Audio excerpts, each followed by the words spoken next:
हरे राम कृष्ण हरी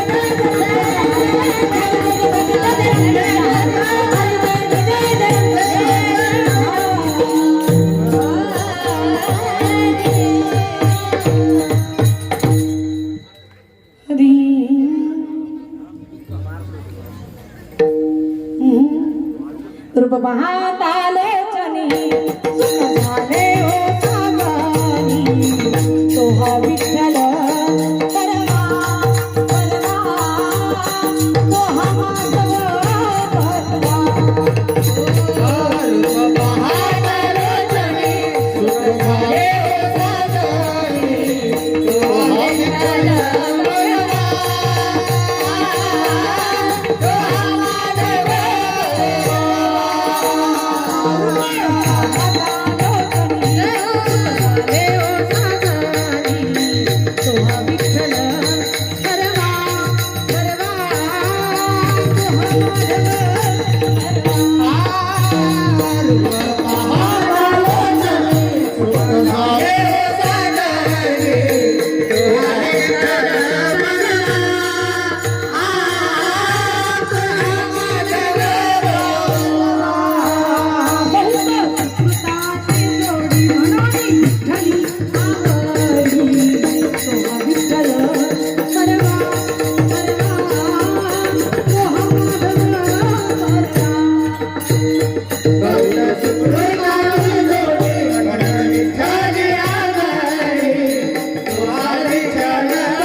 भक्ती सन्माने पूजिला भक्ती सन्माने पूजिला भक्ती सन्माने पूजिला देवा घराला भक्ती सन्माने पूजिला भक्ती सन्माने पूजिला भक्ती सन्माने पूजिला देवा घराला भक्ती सन्माने पूजिला भक्ती सन्माने पूजिला भक्ती सन्माने पूजिला देवा घराला भक्ती सन्माने पूजिला भक्ती सन्माने पूजिला भक्ती सन्माने पूजिला मेरा पंगती संत द्विज वृंदे शोभती संत द्विज वृंदे शोभती संत द्विज वृंदे शोभती होने पंगती संत द्विज वृंदे शोभती संत द्विज वृंदे शोभती संत द्विज वृंदे शोभती पुढे आरंभोनी कथा बुक्कामाळा गंध अक्षता बुक्कामाळा गंध अक्षता बुक्कामाळा गंध अक्षता आरंभोनी कथा बुक्कामाळा गंध अक्षता बुक्कामाळा गंध अक्षता बुक्कामाळा गंध अक्षता पाहुणेर पंगती संत द्विज वृंदे शोभती संत द्विज वृंदे शोभती संत द्विज वृंद शोभती पाहुणेर पंगती संत द्विज वृंदे शोभती शोभती वृंदे शोभती या म्हणे ब्रह्मानंदे नाचती उभयतानंद नाचती उभयता आनंद नाचती उभयता आनंद या म्हणे नाचती उभयता आनंद नाचती उभयता आनंद नाचती उभयता आनंद या म्हणे ब्रह्मानंदे नाचती उभयता आनंद नाचती उभयता आनंद नाचती उभयता आनंद या म्हणे ब्रह्मानंदे नाचती उभयता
साक्षी दिदी आरखडे सत्यम महाराज नागे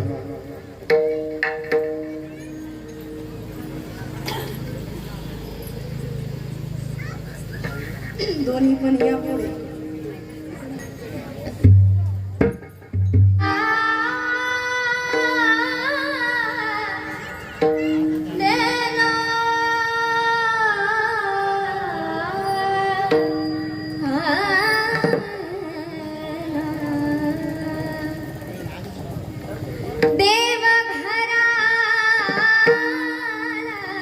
देवघरा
पाहुणे रंगाती, पाहुणे रंगाती, पाहुणे रंगाती, पाहुणे रंगाती.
वेळेला उठून इकडे येत असतील, काही इकडे बसू शकत असतील, मागची गर्दी कमी होईल, इथली जागा भरून निघेल.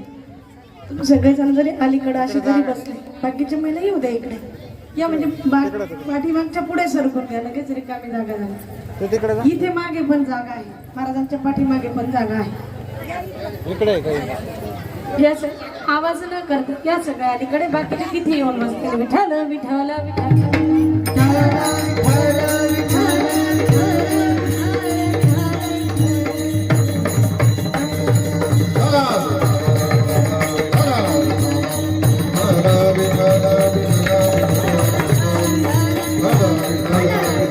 मानवाच्या समोर गाड्या लावली त्याच्या पलीकडल्या साईडने त्या गाड्या थोड्या पुढे घ्या, म्हणजे रस्त्याच्या पलीकडून गाड्या वाढ जाणं सुलभ होईल.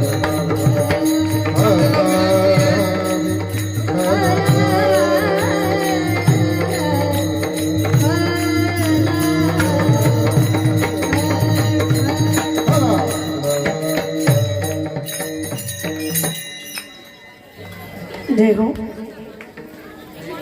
आवाज ना काय सूचना आहे, बोला बोला बोला, सांगा तुम्ही माईक मध्ये सांगा, बिंदा सांगा. हॅलो,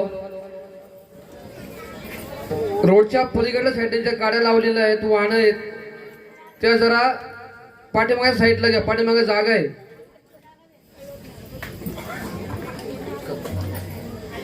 विठाला विठाला विठाला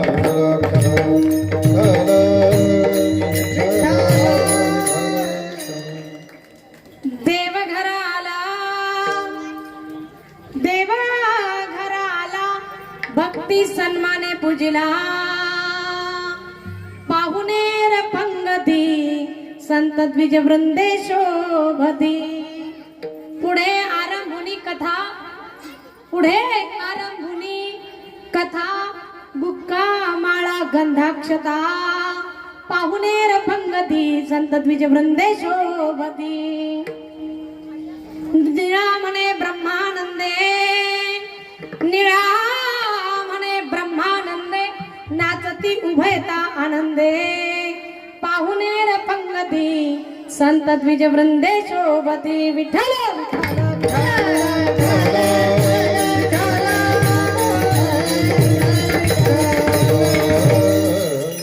देवघरा आला भक्ती सन्माने पूजिला, पाहुणेर पंगती संत द्विज वृंदे शोभती. महायोग पीठे तटे भीमरथ्या, वरम पुंडरीकाय दातुं मुनीन्द्रैः, समागत्य तिष्ठन्तमानन्दकन्दं, परब्रह्मलिङ्गं भज पाण्डुरङ्गं. पाण्डुरङ्गा करो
पांडुरंगा करू प्रथम नमन दुसरे चरण संतांचिया त्यांच्या कृपादाने कथेचा विस्तारू बाबाजी सद्गुरु दास तुका कलावज्ञ जीवोद्धार अवतार कलांकं कथेजोधिका मोदी वक्रम कलनीशवादा मनोदार दक्षं समाधिस्तमुक्षिं भजे ज्ञानदैवम् ओम नमो ज्ञानेश्वरा करुणाकरा दयाळा तुमचा अनुग्रह लादलो झालो चराचरी जयांचे केली स्मरण होय सकळ विद्येचे अधिकरण हे जीवन श्री चरण श्री गुरूंचे ते नमस्कारुणी आता विनायकं गुरुनौमि साखरे नामक श्रुतम हे शान चरण सानिध्या जीवा मुक्ता भवन्ति साखरे वंश विख्यातं ज्ञानदान परायणं विनायकं गुरु वंदे भवबंध विमुक्ते ज्ञान प्रताप विलसत वचन अमृतंच अद्वैत भाव पटुता हित बुद्धी रहस्य ज्ञानेश्वरस्तु भगवान उत्तीर्णेव श्री रंगनाथ गुरुराज नमस्तुभ्यं विठ्ठल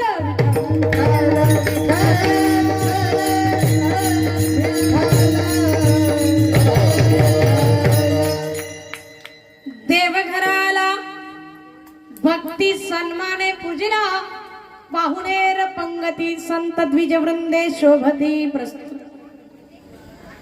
कीर्तन रूपी सेवेकरिता निवडलेला अभंग भगवान परमात्म्याचे निस्सीम भक्त असणारे संत श्रेष्ठ निळोपराय यांचा 4 चरणाचा भगवान परमात्मा आपल्या घरी आले त्यावेळेला आपण नेमकं काय करायला पाहिजे निळोपरायांना कसा आनंद झाला त्यांनी केलेली साधना या सर्व विषयाचं प्रतिपादन करणारा 4 चरणाचा अभंग सर्व सज्जनांच्या सेवेसाठी निवडला आहे विठ्ठल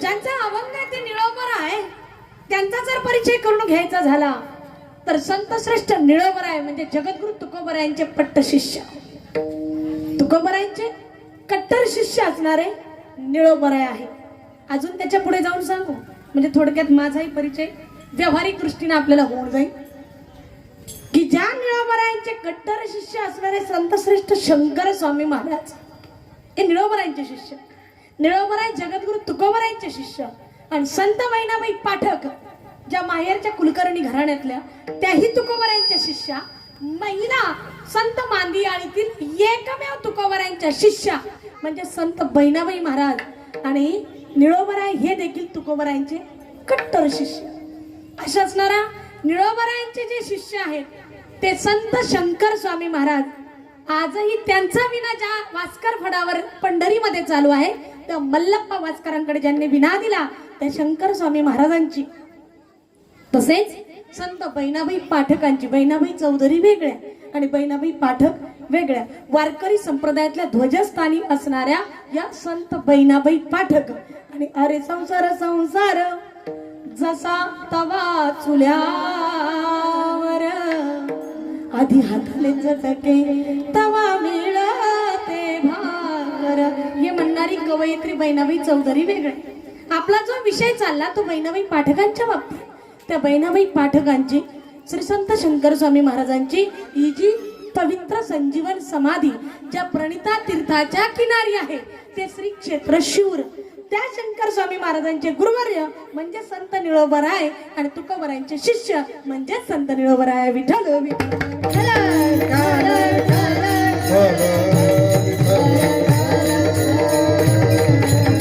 देवाला हाका न मारताचे गुरुवर्यांचा धावा करतायत ते संत श्रेष्ठ निळोबराय आणि तुकोबराय येत नाही त्यांच्या बदल्यात स्वतः भगवान परमात्मा आले तर देवाला जाब विचारायला लागले तुला इथे कोणी बोलवलंय तुझं लागी येते बोलावले कोणी प्रार्थीले वाचून आला शिका गा तुला कोणी बोलवलं म्हटले तुझी प्रार्थनाच नाही केली देवा तरी तू आलास तू काय याचा धावा करीत असो आम्ही आमच्या गुरुवर्यांचा धावा करतोय आम्हाला न बोलता तू का वैकुंठाला गेलेच कसे काय अधिकार शिष्याचा देखील गुरुवर्यांवर बघा तो अधिकार असणारे निळोबराय त्यांचा हा 4 चरणाचा मूर्ती प्राण प्रतिष्ठा झाल्याच्या नंतर साजेसा असणारा नैमित्तिक प्रकरणात मोडणारा अत्यंत सुंदर औचित्य साधल्या जाणारा अभंग आज सेवेसाठी निवडला आहे विठ्ठल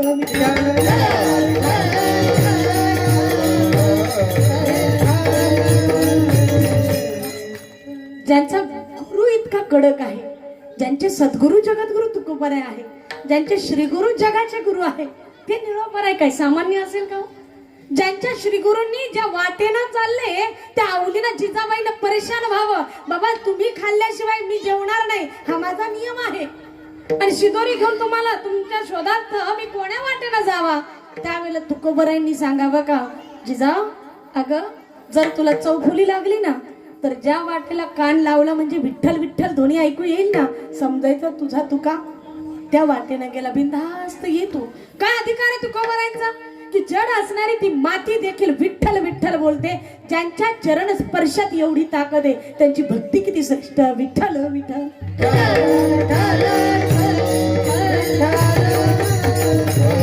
त्यांचे शिष्य असणारे निळोबर आहे ते काही सामान्य का, कडक गुरुचा कडक चेला आहे. नाहीतर इकडे आज व्यवहारात 2024 मध्ये जर पाहिलं तर मरका गुरु रडका चेला दोनों नरक में ठेला में ठेला. कुठं गेले होते म्हणले कान फुकायला गेले होते, त्यांच्या कान फुकण्यात एवढं वैचित्र्य पाहायला मिळतं. आणि कसला अनुग्रह असतो मायबाप महाराज आपल्याला देखील माहित नाही कडे. आमचं तर आता ज्ञानोबरायांचा आम्ही परमार्थ आणि संप्रदाय स्वीकारतो की जिथे उघडा मंत्र जाणा रामकृष्ण हरी म्हणा, तिथं काही लपवा लपवी नाही. एक गुरु एक चेला हे ज्ञानोबरायांनीच खंडित केलं की जिथे आदिनाथ गुरु सकळ सिद्धांचा ज्याची आज स्थापना केलेली आहे, प्राणप्रतिष्ठा झालेली आहे, आज तो सगळ्यात पहिला वारकरी आहे. आदिनाथ गुरु सगळ्यांचा गुरु देवादिदेव महादेव शिरोमणी असणारा वैष्णव आहे. आणि ते महादेव पहिले वारकरी त्यांच्याकडून येणारा गुरु परंपरेनं जे ज्ञान आहे ते एक गुरु एक चेला परंपरेत होतं. ज्ञानोबराय म्हटले जर इथल्या राजस्वप्नपूर्ती नगरातल्या काही महिलांना वाटलं की आपलंही कल्याण व्हावं, म्हणजे भिवंडी कल्याण नाही, जर आमच्या माता भगिनींना जर वाटलं की आपलाही उद्धार व्हावा, यांच्यासाठी काय व्यवस्था आहे, कोण जाईल कान फुकायला, प्रश्न आहे की नाही. एखादा जर समजा ब्राह्मण वर्ण जर सोडला आणि मग जर तो क्षत्रिय वैश्य आणि शूद्र वर्णातला असेल आणि त्याच्या अंतःकरणात तळमळ असेल की आपलाही उद्धार व्हावा, त्याच्यासाठी काय व्यवस्था आहे.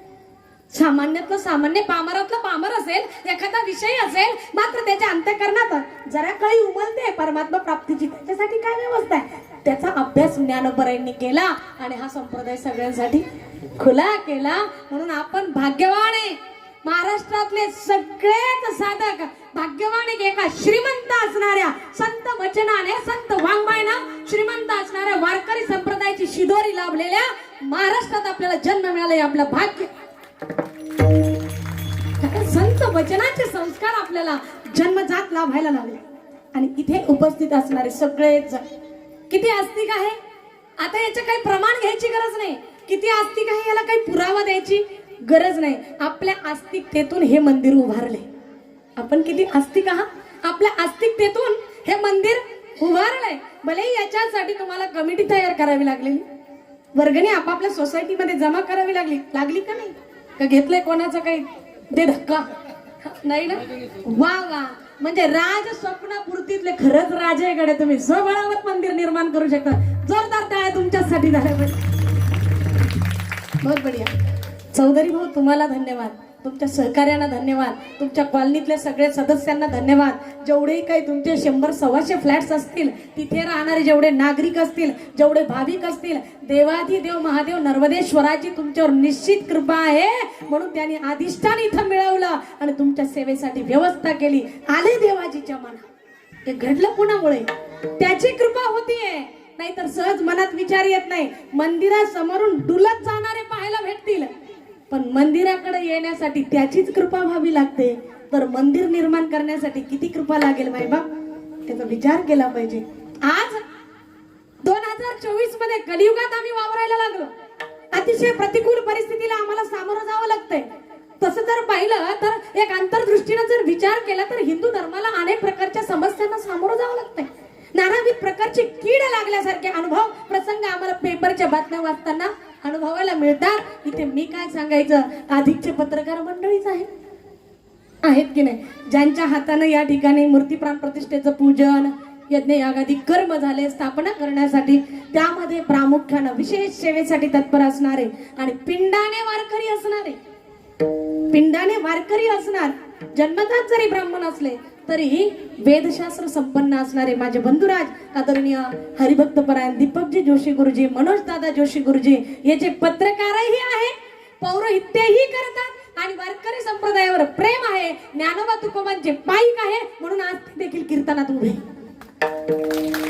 अधिकच्या पुण्यनगरीतील सेवाधारी मंडळी, पत्रकार मंडळी असतील, कोणी मेडिकल फील्ड मधले असतील, नानाविध प्रकारच्या क्षेत्रात सेवा देणारे आपण सर्वजण राजस्वप्नपूर्ती या नगरातली सगळी मंडळी, आपल्या सर्वांच्या अंतःकरणात ती कळी उमलली. आपल्या सगळ्यांच्या अंतःकरणात तो सद्विचार उगवला. ज्या विचाराला पालवी फुटली देणगीची आणि त्याच्यातून फळ किंवा नावारूपाला आलं भगवान परमात्म्याचं हे रूप आज तुमच्यासाठी सेवेसाठी या ठिकाणी स्थानापन्न झालंय. अशा वेळेला आपल्या अस्तित्वाचा हा पुरावा मिळाला. आता कोणी म्हणू शकत नाही की देव आहे की नाही याच्यावर आमचा भरोसा नाही. अरे हा फार दूरचा विषय झाला. जे कोणी म्हणत असं ना आम्ही आधुनिक विचारवादी आहोत, आम्ही विज्ञानवादी आहोत, इथे जग कुठे मंगळावर चाललंय, तुम्ही कुठे इथं विचार करायला लागले की मूर्ती प्राण प्रतिष्ठा करायची, देवदेव करायचंय. अरे सोडा विचार, त्यांना उत्तर देता येत आहे. हे सगळं तुम्ही बोलतात पण कुठपर्यंत? आता देखील सुनीता विल्यम्स अडकलेली आहे ना, बातम्या वाचत असाल त्यावेळेलाही अनेक तुम्ही सोशल मीडियावर काही रिप्लाय वाचा, काही प्रतिक्रिया वाचा. सहज म्हटलं जातं देव करून तिला सुखरूप खाली. का हो तुम्ही देव मानत नाही ना? आता कसं देव करू? एक जण माणूस होता आणि फार विज्ञानवादी. हरकत नाही, प्रॅक्टिकली राहा तुम्ही. आणि मी तर सांगेल जो विचारवादी नाही, जो बुद्धिवादी नाही, त्याला ज्ञानोबराची भाषा सुद्धा कळणार नाही. त्याला तुकोबरांचे अभंग तुम्हाला काय वाटतं हे साध्या घोड्याचं काम आहे काय? येरा गबाळाचे काम नाही, इथं येड्या बागड्याचं काम नाही. इथेही बुद्धिवादीच पाहिजे, बुद्धीचे वैभव अन्य नाही तुझे. अनेक डिग्र्या मिळवता येईल म्हणजे बुद्धी फार पणाला लागली असं नाहीये. परमात्मा जो सूक्ष्म आहे, इंद्रियातीत आहे, जो डोळ्यानं दिसू शकत नाही तरी देखील तो विचारानं सिद्ध करावं लागतं. याच्यासाठी बुद्धीपणाला लावणं खऱ्या अर्थानं ते वैभव आहे, ते कौशल्य आहे. विठ्ठल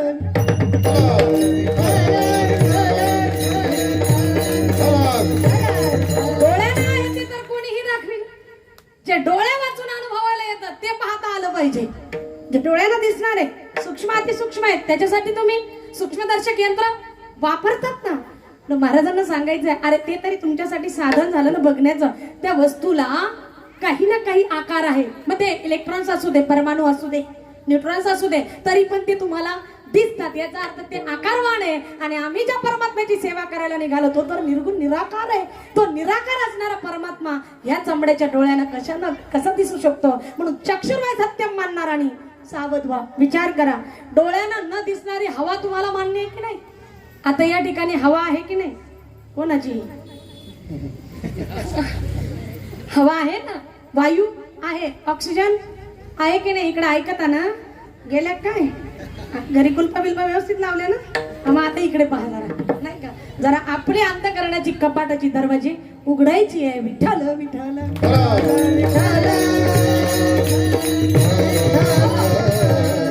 श्वास आहे की नाही?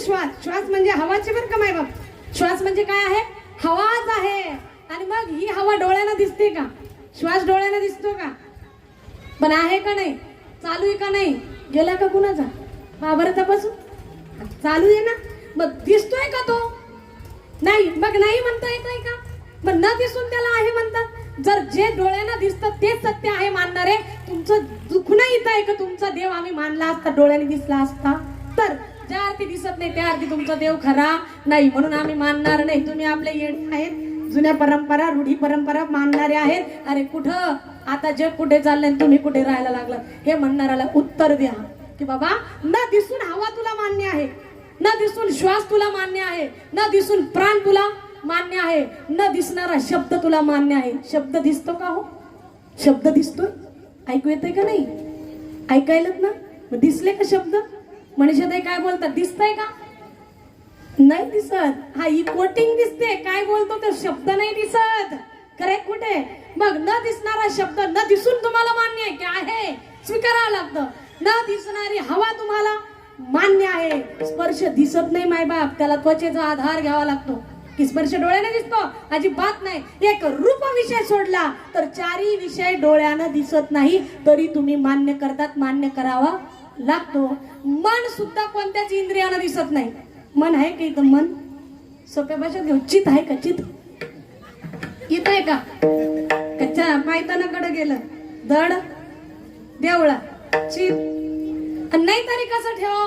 कारण काही जण येतात कीर्तनातले दृष्टांत घेतात, काही जण येतात कीर्तनातली चाल घेतात, काही जण येतात कीर्तनातले सरगम घेऊन जातात, काही जण येतात या आमच्या बाबाचे बोल घेऊन जाते, काही जण येतात याच्यातला विनोद घेऊन जाते आणि काहीला काहीच नाही जमलं तर चपला घेऊन जाते. त्याच्यामुळे ते चित पायतानाकडे जाणारच आहे. पण चित किती महत्वाचं आहे. जे डोळ्याला दिसत नाही पण चित्त नाही का, डोळ्याला दिसत नाही पण मन इथं नाही का, मन ऐकू पण येत नाही. ऐकू आलं असतं तर दुसऱ्याचं मन आपल्याला ऐकू आलं असतं अवघड झालं असतं. सगळेच मग इकडे हरसुल्लाच राहिले असते.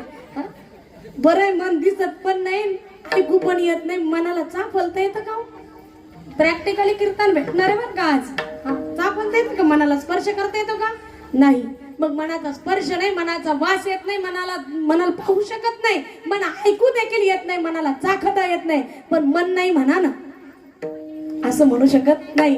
मग इंद्रिय वाचून अनुभवाला येणारा मन जर तुम्हाला मान्य आहे तर इंद्रियातीत असणारा परमात्मा मान्य करायला काय हरकत आहे. विठ्ठल दिसते का डोळ्यानं? नाही. पण नाही म्हणता येतं का? नाही.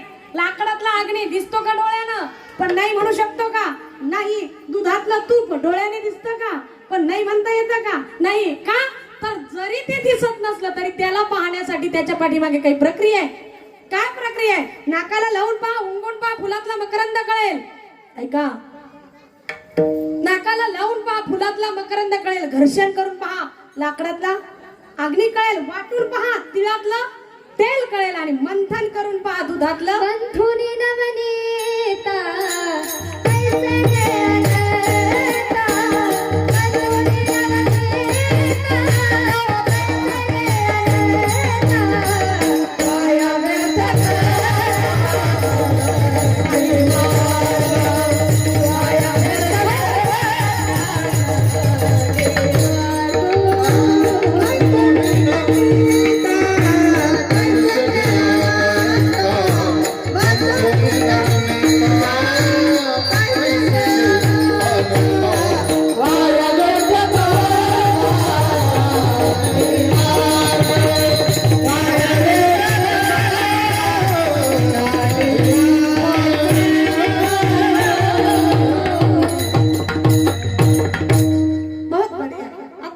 सुंदर असणारं प्रमाण की जसं नाकाला लावून पाहिलं तर फुलातला मकरंद कळेल, घर्षण करून पाहिलं लाकडातला अग्नी कळेल, वाटून पाहिलं तर तिळातलं तेल कळेल, तसं मंथन करून पाहिलं तर दुधातलं तूप कळेल.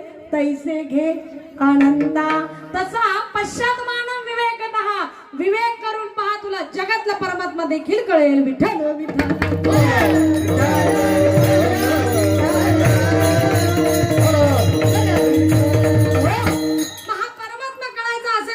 परिचय ज्याने पाहिला ना देव त्याला विचारा. कोणी पाहिला? साधू संतांनी पाहिला. साधू संतांनी तुकोबरायांनी पाहिला. देखिला देखिला मग देवाचा देव. हे कोणी पाहिला? संतांनी पाहिला. मग त्यांना विचारलं कसा आहे देव? तर सच्चिदानंद रूप आहे. कसा आहे भगवान परमात्मा? सच्चिदानंद रूप आहे. मग तो सच्चिदानंद रूप असणारा परमात्मा ज्याच्या 3 लक्षणं सांगितले, नीट ऐका. एक आहे सत, दुसरा आहे चित, तिसरा आहे आनंद. भागवत ऐकलंय की? भागवत ऐकलंय का? भागवत ऐकलंय ना? त्याच्यात पहिल्याच महात्म्यात, पहिल्याच अध्यायात, पहिल्याच श्लोकात भगवंताच्या स्वरूपाचा परिचय करून दिला. कशाचा परिचय झाला तो? भगवंताच्या स्वरूपाचा आणि भगवंताच्या पराक्रमाचा, अर्थात कार्याचा.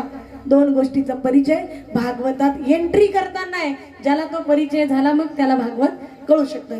हरी सच्चिदानंद रूपाय विश्वोत्पत्त्या दिहेतवे तापत्रय विनाशाय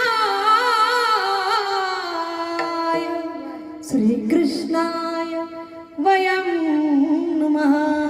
सच्चिदानंद रूपाय विश्वोत्पत्त्यादि हेतवे, विश्वाच्या उत्पत्ती, स्थिती आणि प्रलयाला हेतुभूत असणाऱ्या हे सच्चिदानंदमय भगवान मी बार बार तुम्हाला वंदन करतोय. आता प्रश्न असा आहे, असा तुमचा सच्चिदानंदमय भगवान जे सच्चित आणि आनंद हे स्वरूप डोळ्याच्या पलीकडचं आहे, ज्याला अव्यक्त निराकार नाही ज्या आकार असं म्हटलं तर मग तुम्ही स्थापना कुणाची केली?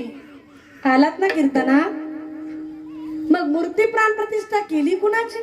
तुमचा जर भगवान परमात्मा. तुम्ही हरिपाठ गातात ना, हरिपाठात काय सांगितलं ज्ञानोबरांनी? अव्यक्त निराकार नाही ज्या आकार जधो निचराचर हरिसी भजे. मग ज्याला आकार नाही, रंग नाही, रूप नाही, नाही वर्ण छाया, निर्गुण निराकार तू चिरगुराया. मग जर निर्गुण निराकार आहे, त्याला रंगही नाही, रूपही नाही, मग स्थापना करता कुणाची? आता पहिला मुद्दा ऐका. मूर्ती प्राण प्रतिष्ठा म्हणजे नेमकं काय? तसं तुम्ही प्रवचनात ऐकलं असेल बाबांच्या मुखारविंदातून. काल स्थापना होत असताना बहुतेक प्रवचन कीर्तन काहीतरी झालं असणार, मार्गदर्शन महात्मा करून गेलेले असणार आहे. एका वाक्यात सांगून जाईल, मूर्ती स्थापना वेगळी आणि प्राण प्रतिष्ठा वेगळी. विधी प्राण प्रतिष्ठेची झाली. काय झाली? प्राण प्रतिष्ठा झाली. मग या ठिकाणी नर्मदेश्वर महादेवांची प्राण प्रतिष्ठा झाली. आणताना जरी तुम्हाला ती पाषाण वाटत असेल तरी देखील आता ते पाषाण नाही, आता त्याला दगड म्हणून पाहायचं नाही, पाहता येणार नाही, पाहू शकत नाही. जर त्याला दगड म्हणाल तर मग आपण दगडाच्या यादीत येऊन बसाल. काय कळ की इतकंही कळू नये आपल्याला की ज्याच्यामध्ये आता प्राण त्या ठिकाणी स्थापन केल्या गेले, प्राण प्रतिष्ठा त्या ठिकाणी झाली. तर महाराज म्हणतात समुद्र नदी नो हे पैगा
समुद्र नदी नवे पैगा पाषाण म्हणो नये लिंगा संत नवती जगा मानसा त्या सारिखे.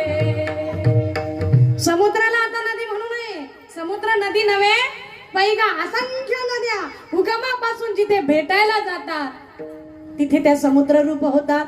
त्या समुद्राला तुम्ही नदी म्हणू शकत नाही. पाषाण म्हणू नये लिंगा. आता नर्मदेश्वराला कोणी दगड म्हणू शकत नाही आणि म्हणाल त्याच्या इतका दगड दुसरा कोणी नाही. विठ्ठल विठ्ठल.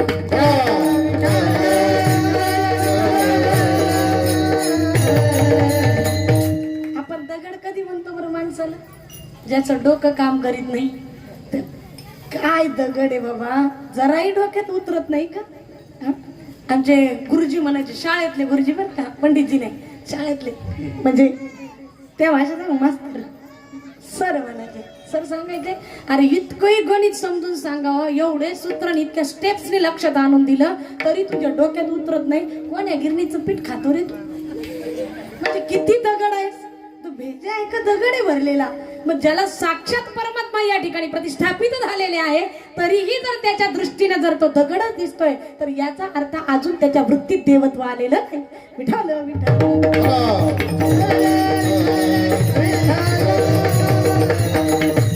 संत नवती जगा मानसा त्या सारिखे. माणसासारखे दिसत असले तरी संत माणसं नाही.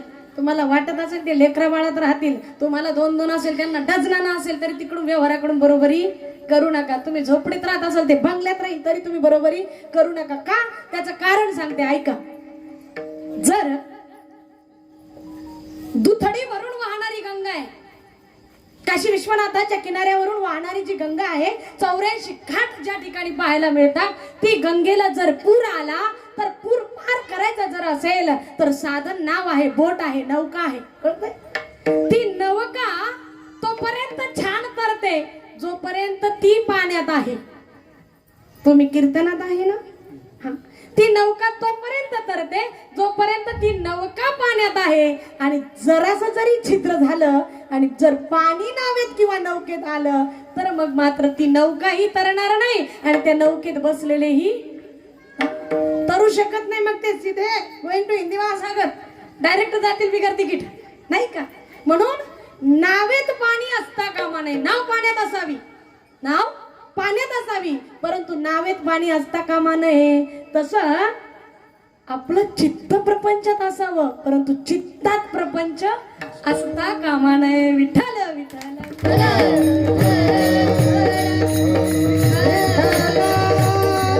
आणि ही टेक्निक कोणाला जमते? संतांना जमते. म्हणून संत नवती जगा माणसा त्या सारिखे. म्हणून त्यांना माणसं समजू नका. ते जरी तुम्हाला व्यवहारात दिसत असले तरी तो व्यवहार त्यांच्या चित्तामध्ये नसतो. म्हणून कोणाच्या अंतकरणाची किती अवस्था आहे, किती उच्चतम अवस्था आहे, त्याच्या अंतकरणाची काय भूमिका आहे, हे त्याच्या व्यवहारावरून तुम्ही ठरवू शकत नाही. एक तुम्हाला सूत्र वापरता येईल, ज्याच्या संगतीत गेल्यानंतर तुमच्या अंतकरणात असणाऱ्या अविद्येचा नाश होऊ शकेल, मग समजायचा हा खरा संत आहे. का? कारण गुरु तेथ ज्ञान, ज्ञानिया आत्मदर्शन, दर्शनी समाधान अतिजयसे. गुरु तेथ ज्ञान किंवा चंद्र तेथे चंद्रिका, शंभू तेथे अंबिका, संत तेथे विवेकासनेची की. ज्ञानोबा सांगतात की जिथे चंद्र आहे तिथे चंद्रिका आहे. चांदणा असणारच आहे. चांदणा नाही चंद्र आहे म्हटल्यावर नाही, चंद्रच नाही मग तो भास आहे, नाही का? चंद्र आहे तिथे चंद्रिका आहे, शंभू आहे तिथे अंबिका आहे. महादेव एकटे नाही. मग महादेव जरी एकटे नाही ना, सगळ्या महादेवांना आपल्या पार्वतीची पण काळजी घ्यायची. आजचे दिवस ऐका जरा नर्मदेश्वराच्या दरबारात, कारण सगळ्या पार्वती तुमच्यासाठीच इथं याला पाणी घालायला येतील. एक लोटा जल सब समस्या का. श्री शिवाय का हुशार लोक झाले बाबा. एवढा आता शिवभक्तीचा पूर आलाय, पूर. आता फक्त त्याच्यातून तरुण जाता येईल एवढा जरा बुद्धीनं, विवेकानं, विचारानं त्या अद्वैत सिद्धांतापर्यंतही पोहोचता यावा असा प्रयत्न करा. इतके संत वचनाचे वल्ले हाणून पहा, मग बैल तीराला गेले समजा. विठ्ठल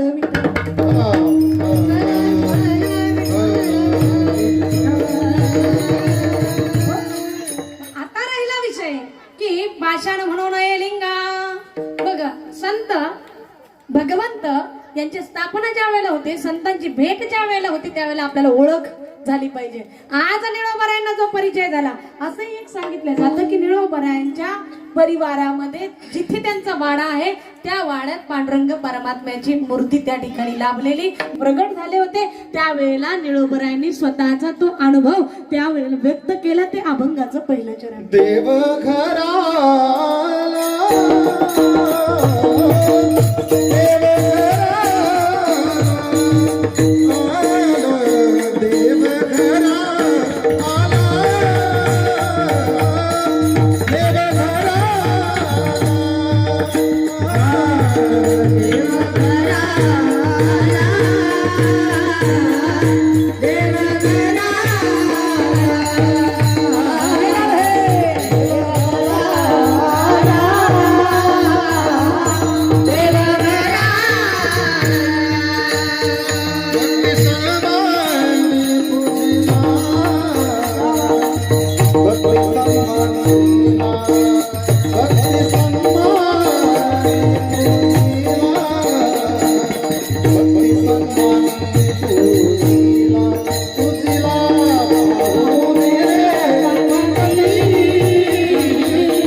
तुकोबरायांच्या घरी कोण आलंय?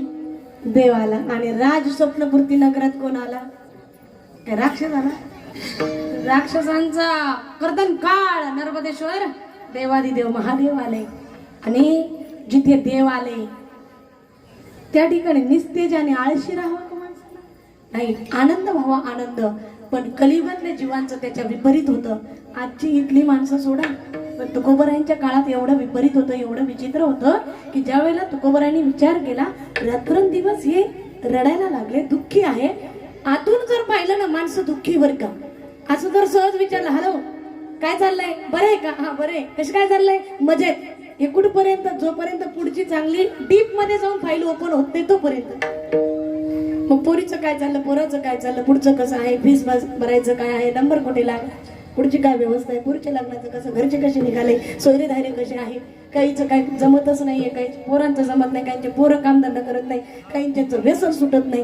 ही सगळी मग एक एक एक एक एक एक फाईल ओपन झाली की लक्षात येतं आता इथं काही फक्त म्हणायला होतं मजेत आहे, पण मजेत कोणी नाही, प्रत्येक जण दुःखी आहे. जो देखे सो दुखिया बाबा, सुखिया कोई नहीं. राजा दुखिया, प्रजा दुखिया, दुखिया धन वैरागी, दुख के कारण शुकदेव ने उदरी माया त्यागी. जो देखे सो दुखिया बाबा.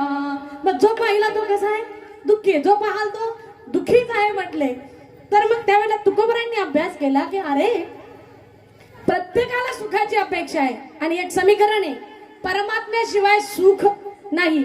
आतापर्यंत ज्याने ज्याने प्रपंचातले विषय जमा केले त्या सगळ्यांमधलं श्रेष्ठ आणि एक नंबरचा जर कोण असेल ना, आता आपल्या भारतातले अंबानी सोडा, काय केवळ भारतातले अंबानी सोडा, जरा त्रेतायुगाकडे चला तर सगळ्यात श्रीमंत कोण? रावण आहे. रावण दशानन. अरे तो महिलांच्या बाबतीत श्रीमंत, त्याला एक बायको दोन बायका नाहीये. कृष्णाच्या पुढे नंबर आहे. भगवान श्रीकृष्ण परमात्म्याला एकट्याला किती होत्या? 16,108. एकट्या रावणाला 80,000. कोण जास्त श्रीमंत आहे बायकांच्या बाजूला? रावण. आता वैभव पहा ना तुम्ही धनाच्या बाजूला, तर त्याची अख्खी लंका सोन्याची होती. कोटी घरात येते, काशी आणि तांब्याची, शुद्ध कांचनाची सप्तकोटी. पण तुका म्हणे त्याची संपदा एवढी, सांगा ती कवडी गेली नाही. आलं एक लक्षात? सोबत त्याच्या देखील काहीच गेले नाही. मला इतकं सांगायचंय, एवढं सगळं जरी जमा केलेलं असलं, बोलू नका प्लीज. विठ्ठल विठ्ठल विठ्ठल.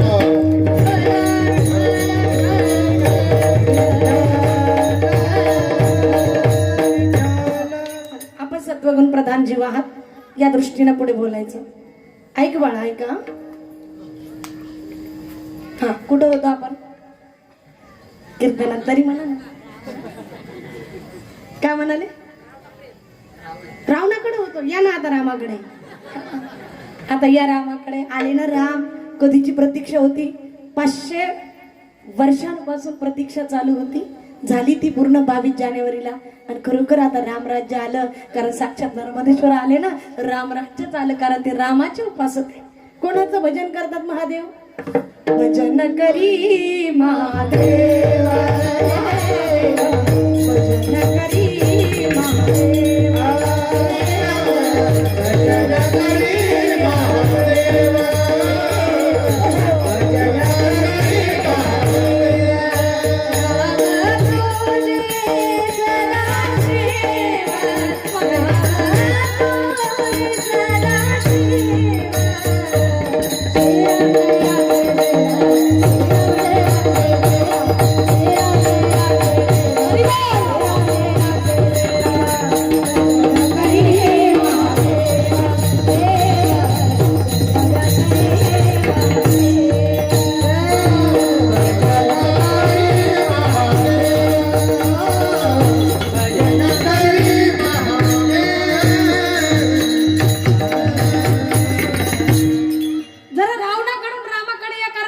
भजन करी महादेवजी.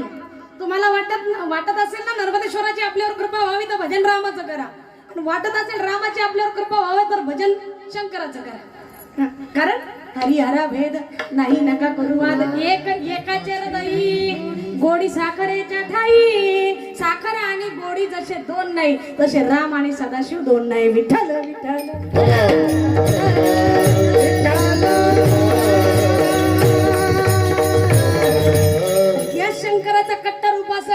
राक्षस जातीतला दशानन रावण, एवढं वैभव त्याच्याकडे, तरी सांगा ती कवडी गेली नाही. मग आपल्याला वाटत असेल हे विषय जमा करण्यात जर सुख असेल तर सांगा की आतापर्यंत संसारी सुखाची कहाणी ऐकी जाईल कवनाचे श्रवणी. ऐकलं का तुम्ही कुठे बातमी का इतका संसार केल्यानं खरा तो सुखी झाला? आपल्यापेक्षा सगळ्यात श्रीमंत असणारा, सगळ्या बाजूला श्रीमंती असणारा, त्याच्या सुद्धा सोबत नाही हो सुख झालं. सुख झालं असतं तर समाधानानं स्थिर राहिला असता. पुन्हा रामासोबत युद्ध करायची गरज पडलीच नसती, सीतेची अपेक्षा उरलीच नसती. अतृप्तता आहे, त्याचं कारण आहे का खऱ्या सुखाची प्राप्ती झालेली नाही. मग सूत्र सांगितलं परमात्म्याशिवाय खरं सुख नाही. जोपर्यंत राम भेटत नाही तोपर्यंत रावणाचं सुद्धा समाधान होत नाही. रामाच्या हातानं मरण का होईना तरी देखील सर्व सुखाची प्राप्ती राम दर्शनानेच होते. लक्षात घ्या. का?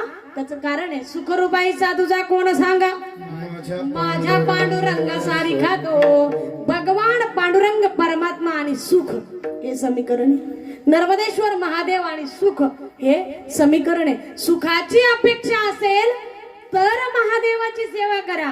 प्रपंचाची अपेक्षा कर असेल तर महादेवाकडे यायची गरज नाही. एक लोटा जल घरात पाळणा हलावा म्हणून जर वाहत असाल तर तो म्हणाल बाई तिकडच लांब राही, आधीच कशाला गर्दी करते, इतकी आबादी झाली, राहणं जरा शांत. इकडं घरच्या महादेवाला टिफिन नाही गुरुजी, आणि इथे गर्दी, त्याच्यात आता गेट असे पण बघा कशी मजा येणार आहे. इथीच्या पुढं तिथे पहाटे ती थंडीने काकडून जाईल आली मला. त्याच्यापेक्षा आहिस्ता आहिस्ता घ्या. म्हण चंगा तो कठोत में गंगा. मी माझ्या शिवमहापुराण कथेतही सांगत असते, जिडोकीच्या कथेत ज्या वेळेला अयोध्येचं निमंत्रण आलं त्याच्या पाठीमागे ही चिंतनच होती की ज्यात सांगितलं होतं जोपर्यंत तुमच्या हृदयाचा कैलास होत नाही तोपर्यंत आत्मरूपी शिव तुमच्यावर कृपा करू शकत नाही. आत्मरूपी शिवशंकराची कृपा व्हावी वाटत असेल तर अंतकरणाचा कैलास झाला पाहिजे, नावाचा कैलास नाही. हृदय आपलं कैलासमय जर झालं, स्थिर जर झालं, राम भजनात जर निमग्न झालात ना, शिवकृपा व्हायला वेळ लागत नाही. आणि आता का न करावं भजन, कारण आता युग झाले ना त्याचं. युग राम राज का आगया शुभ आज का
आता कैलास समजा कैलास का त्याचं आराध्य दैवत इथं आपलं. हे राज स्वप्नपूर्ती नगर नाही, हे कैलास आहे. कशामुळं? राजच त्याचं आलंय. कोणाचा राज आलंय? त्याच्या आराध्याचा. युग राम राज का आ गया शुभ दिन ये आज का आ गया हुई जीत सनातन धर्म की हर घर भगवान आ गया.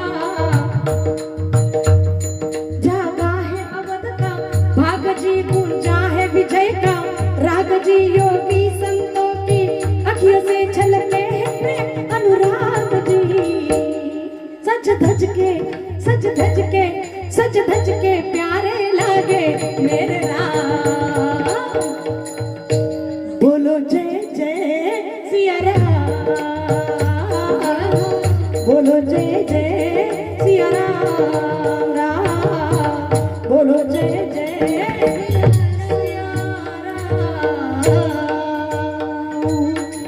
दरबार त्याचा आहे आणि भजन त्याच्या आराध्याचं विठ्ठल विठ्ठल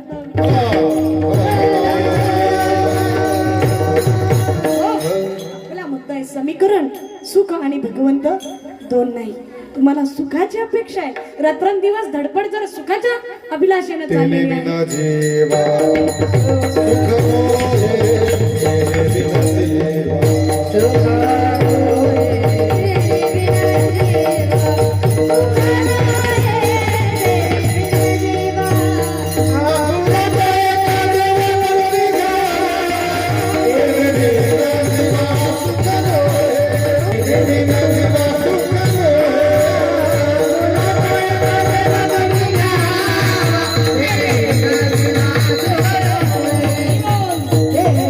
जीवा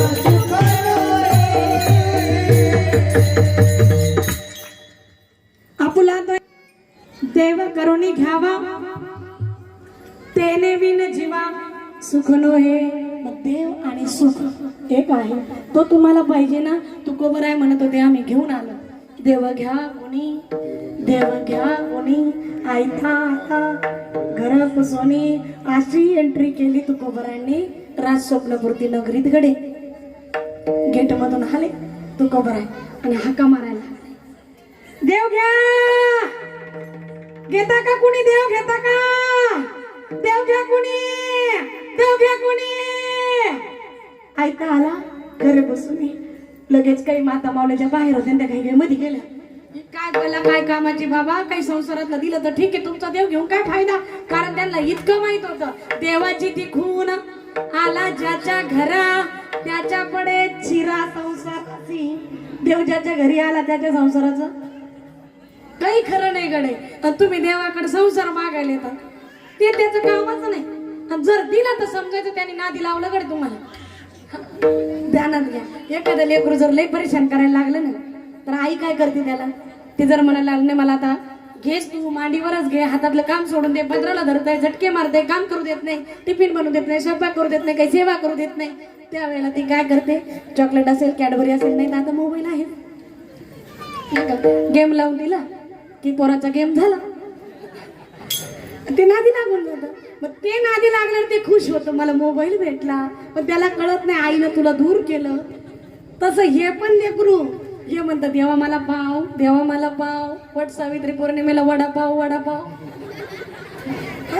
हे अशी करते हे देवाकडे जाते कशासाठी मग आता तेवढं बघ ना बाबा पोराला नोकरी लागू दे इतक्या वेळा ती प्रॅक्टिस करते पण कुठे लागल नाहीच कुठे काही जॉईन होईना पुन्हा म्हणते 2 हाताचे 4 हात होते देवा तुझी मग पूजा करायला रात्रंदिवस तुझं ध्यान करायला मोकळी ही काही मोकळी होत नाही चल ना कीर्तनाला म्हटली तरी म्हणते एकटी सुनबाई ड्युटी करावं लागते लेकर कोण बाई म्हणजे कुठली हिचीही वाढवली आणि जे तिनं तिचे वाढवले त्यांचेही वाढवायची जिम्मेदारी घेतली मोकळी कधी होती आले का लक्षात तशी हुशार आहे तुम्ही कधी मोकळे होणार किती पाठीवर घेणार थोडा तरी विचार आणि मग म्हणायला लागले की इथं संसार वाढवायला यायला लागले त्याचे कोण झाले जर मिळाला तर समजायचं ते आईनं चॉकलेट दिल्यासारखं देवानं पण दिलं घर लागतं घेत असतो कारण देवाच्या आणि संतांच्या मधला एक फरक आहे देव जे मागितलं ते महापुरुष संश्रय हा अत्यंत दुर्मिळ मनुष्य देव भेटला कुठेही ते नादी लागायला लागला चल सावध हो विचारायला लाग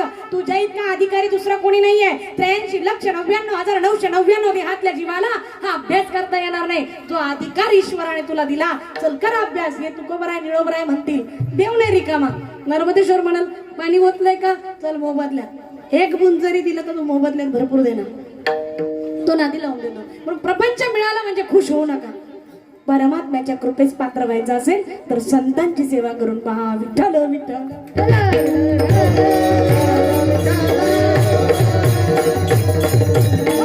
खूप सांगितली ती देवाची ती गुण आला ज्याच्या घरात त्याच्या पडे चिरा संसाराची या गेल्या ना मग निघून कोणीच घेणं नाही तू बरं हाका मारू मारू परेशान आहे देव घ्या कुणी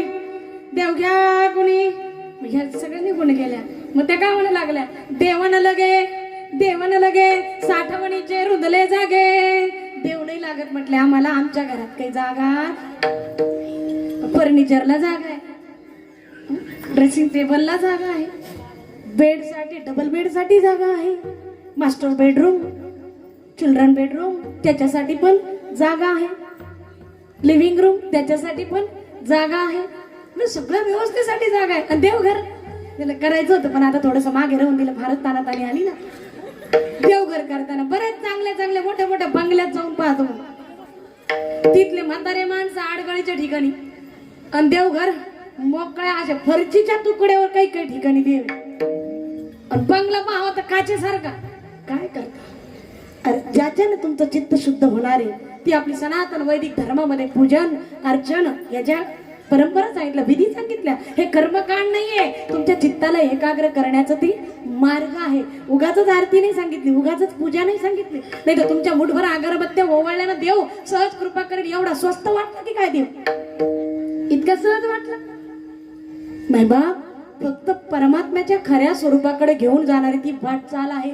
आणि जोपर्यंत तू झडझडवणे वहिला निघ ये भक्तीची वाटे लाग, त्याच्यासाठी संत सांगायला लागला, अरे जरा चित्तातून काढ. जसं तू भांडे घासायला वेळ देतोयस ना, तू प्रपंचातल्या विषयाला वेळ देतोय ना, थोडा वेळ दे ना देवपूजेला. नाही का मानी ना म्हटले आम्ही काय ते मूर्तीपूजा मानत नाही, मूर्तीपूजा मानत नाही. आणि प्रतिमा बरी मानतो का, हा माझा आजा होता पंजा होता, ते कसं मानायला लागला. कोणत्या तरी एका तत्वावर राहिलं पाहिजे. मला सांगायचंय की तो देव स्वतः संत घेऊन आले, पण अभागी जीव म्हणायला लागले देवना लगे. तुम्हाला वाटत असेल काही पैसा द्यावा लागेल तर म्हटले नाही, देव घ्या फुकाट घ्या म्हटले. मोबदल्यात सुद्धा काही रुपया पैसा सुद्धा लागत नाही तरी घ्यायला तयार नाही. पण तुम्ही भाग्यवान आहे की तुम्हीच देवाला साकडं घातलं आणि त्याला इथं घेऊन आले. देव घरा आला आणि आल्यावर नुसतं जसा आला तसाच नाही मांडला, भक्ती सन्माने पूजिला, पूजा पाठ केली, स्थापना केली, साधू संतांना बोलवलंय, द्विजवरांना बोलवलंय. हेच महाराज अभंगाच्या दुसऱ्या चरण पाहुणेर पंगती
आवडतं घ्या ना ताई, पंगतीकडे ध्यान आहे.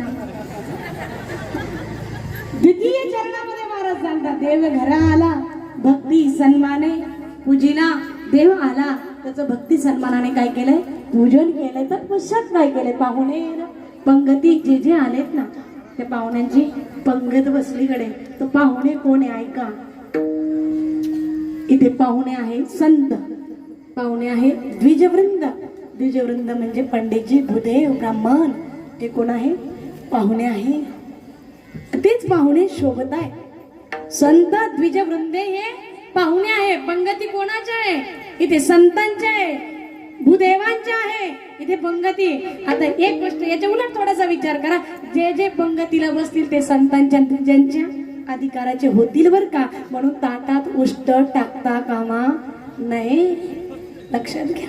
कारण आपण त्यांच्या पंक्तीला बसायला लागलो. दुसरी गोष्ट, संत कोण? त्याची संत ज्यांचा हित विठ्ठले, ज्यांचं जीवन विठ्ठल आमुचे जीवीचे जीवन ही ज्यांची अंतकरणाची स्थिती, ते संत. आणि केवळ जन्माने ब्राह्मण नाही, केवळ जन्माने द्विज नाही, तर जे सर्व नियम सांभाळून श्रोत्रिय ब्रह्मनिष्ठही आहेत, शौच सांभाळणारे, शुचिर्भूतपणा सांभाळणारे, व्रत नियम घेतलेले, ते द्विज. ज्यांचा दोनदा जन्म झाला त्याला द्विज म्हणतात. एक आईच्या उदरातून झाला तो पहिला जन्म, आणि मौजी बंधन झालं हे दुसरा जन्म. म्हणून ब्राह्मणांना द्विज म्हणतात. विठ्ठल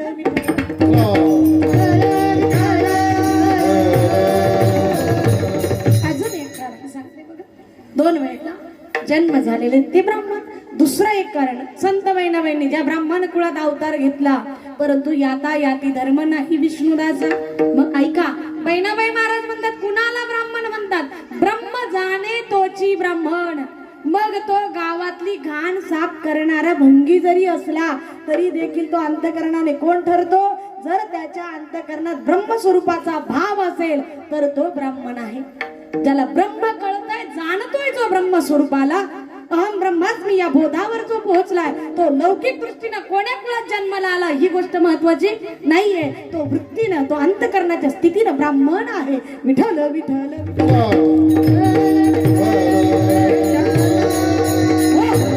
अशा ब्रह्मबोधी जीवात्म्याला, या द्विजाला, या द्विजवृंदांना, या भूदेवांना आणि साधू संतांना जेव घालणं ती पंगत. देवघरा आला. मग काय घडलंय? पाहुणेर पंगती, संत द्विजवृंदे शोभती. संत गोळा झाले, ब्रह्मवृंद गोळा झाले, साधक श्रोते गोळा झाले. त्या ठिकाणी काय पिक्चरचे गाणे चालतील का? तमाशा होईल? मग अशा वेळेला काय घडेल? तर महाराज म्हणतात की या ठिकाणी कथा आरंभ होईल. अभंगाचं 3रं चरण.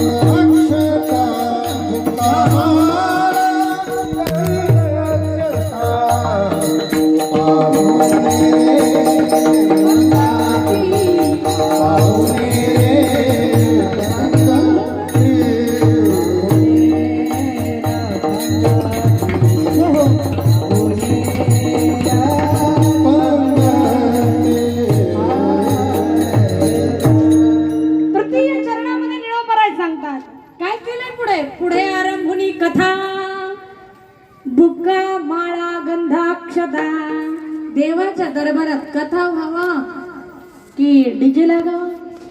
देवाच्या दरबारात भजन कीर्तन व्हावं की ऑर्केस्ट्रा असावं? बोला ना. भजन कीर्तन असावं की नाही हे निळोबराय देखील स्पष्ट करतात. देव स्थापन केले ना, आता इथून पुढे या ठिकाणी टाळाचा झणकार झाला पाहिजे. जसा येईल तसा येईल, मोडका तोडका का होईना, पण हरिपाठ झाला पाहिजे. जसं जमेल तसं या ठिकाणी भजन झालं पाहिजे. ही जिम्मेदारी कोणाची? मंदिर बांधलं आणि देवाला स्थापन केलं म्हणजे काम पूर्ण झालं असं नाही. इथून पुढे सेवेला प्रारंभ झाला, ही जिम्मेदारी आपल्या सगळ्यांची. असा सहजच काही देव कृपा करत नसतो. आणि तुम्हाला सांगू, मंदिर बांधण्यासाठी सुद्धा फार पुण्य लागते बरं का. माझ्या बालपणामध्ये ज्या वेळेला ज्यांच्यामुळे परमार्थाला लागले ते ज्येष्ठ असणारे वैकुंठवासी फकीर बाबा म्हणून धनगर समाजातलं व्यक्तिमत्व, परंतु विठ्ठलाचे कट्टर भक्त, मला मोठा पटका बांधणारे. 2 मिनिटासाठी लक्ष द्यायचंय, मग आपल्याला भजन करून पुन्हा शेवटचं चरण घेऊन सेवा पूर्ण करायची. ऐकलं? मला मोठा पटका बांधलेला आणि त्यांनी ग्रंथ घेऊन आले. एकनाथी भागवत. ते एकनाथी भागवत वाचायचंय, पण स्पष्ट वाचणारं कोणी नाही गावाकडे. 25 वर्षापूर्वीची गोष्ट आहे. आणि जेव्हाही ते संध्याकाळच्या वेळेला मंदिरात वाचून घ्यायचे, तो कंदील असायचा, एका चौरंगावर कंदील, एका चौरंगावर ग्रंथ, मग एक एक 2-2 पानं ते कशी बशी जोडत जोडत वाचायचे. मग 4-2 जण तसेच सगळे चष्मेवाले ऐकणारे, पाठ बसू देईना, कंबर टेकू देईना, गुडघ्याला मांडी घालता येईना, डोळ्याला दिसणं, कानाला ऐकू येईना, ती पोथी ऐकायला.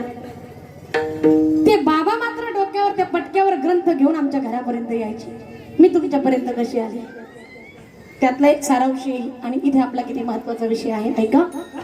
बाबांनी जसंही मस्तकावर डोक्यावर काय आहे त्यांच्या, गेल्यात काय घरी, ग्रंथ आहे, ग्रंथ.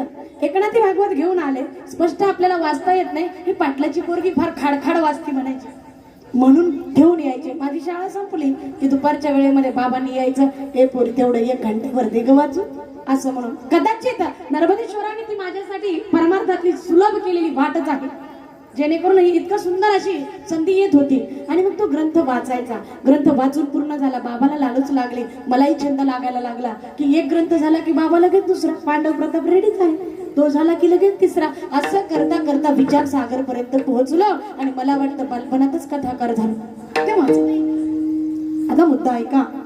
तो ग्रंथ वाचून पूर्ण झाल्याच्या नंतर ज्या वेळेला शेवटचा विधी आहे, श्रीमद भागवतात आहे 12व्या स्कंदात, 11व्या स्कंदात त्याचं वर्णन आलेलं आहे. आणि तुम्हाला एकनाथी भागवतात जे 11व्या स्कंदावर टीका केलेली आहे नाथबाबांनी, त्याच्यातही तुम्हाला वर्णन ऐकायला मिळेल.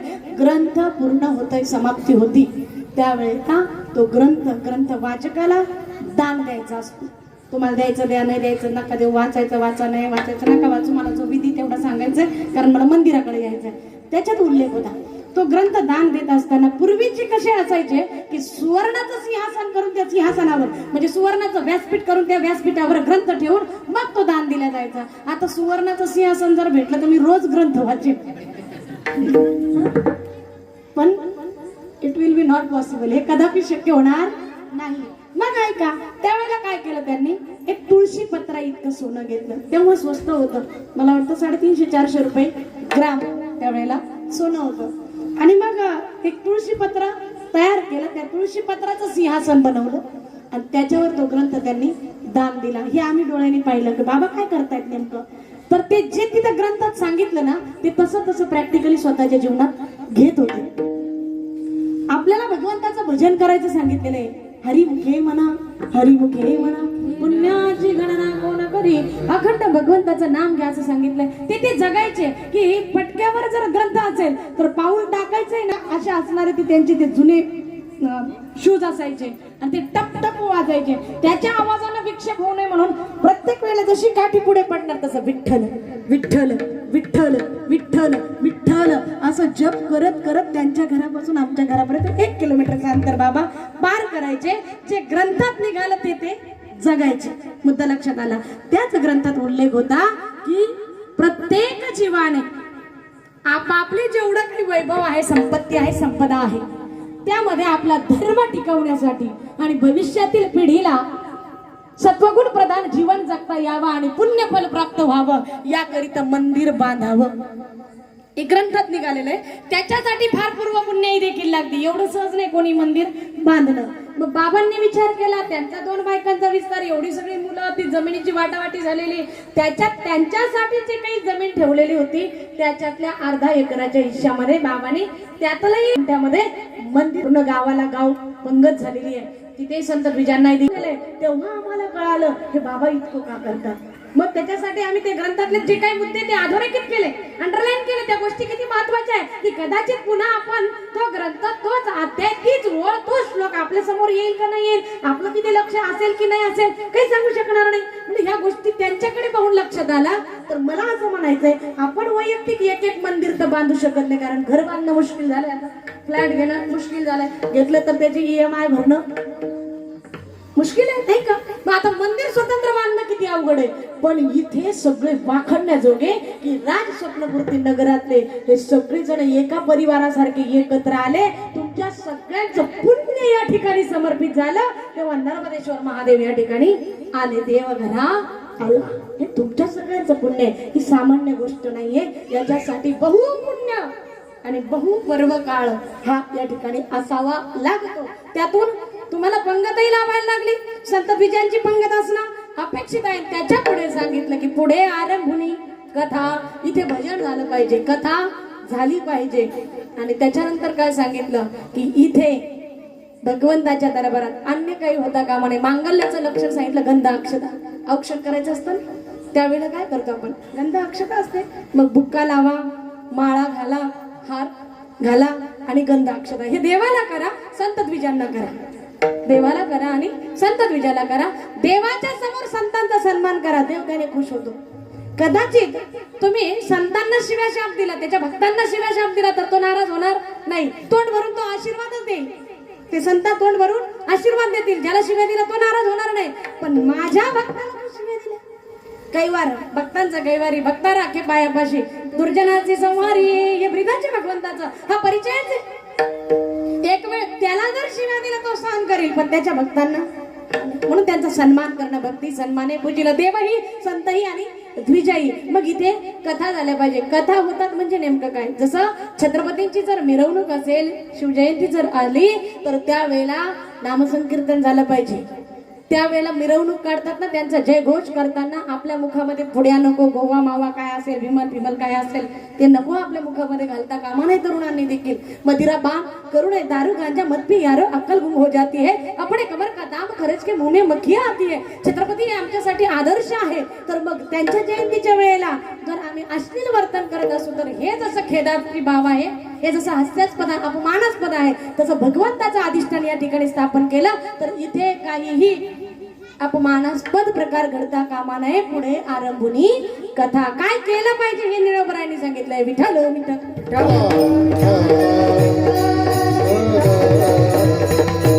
कथा आरंभ केलं म्हणजे नेमकं काय, तर केवळ काही तुम्हाला विनोद नाही सांगितले. कथा आरंभ करणं म्हणजे नामसंकीर्तन करणं, भगवंताचा जय घोष करणं. मग कसा करायचा, वारकरी संप्रदायाच्या नियमाप्रमाणे आता आपण करूया तसा.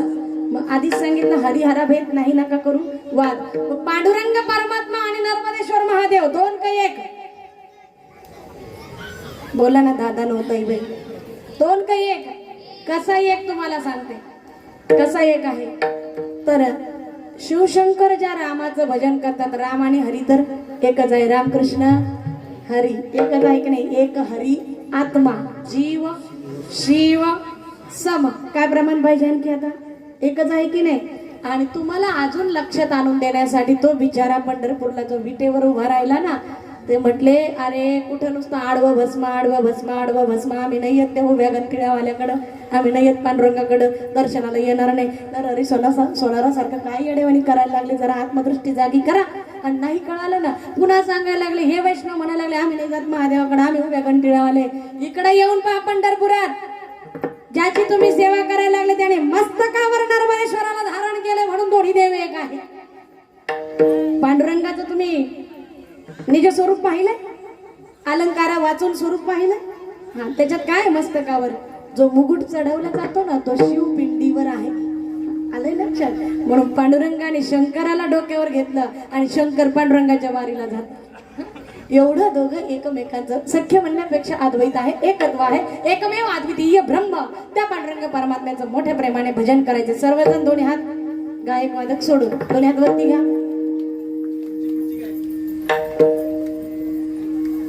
करा करा, मोकळे मनानं करा.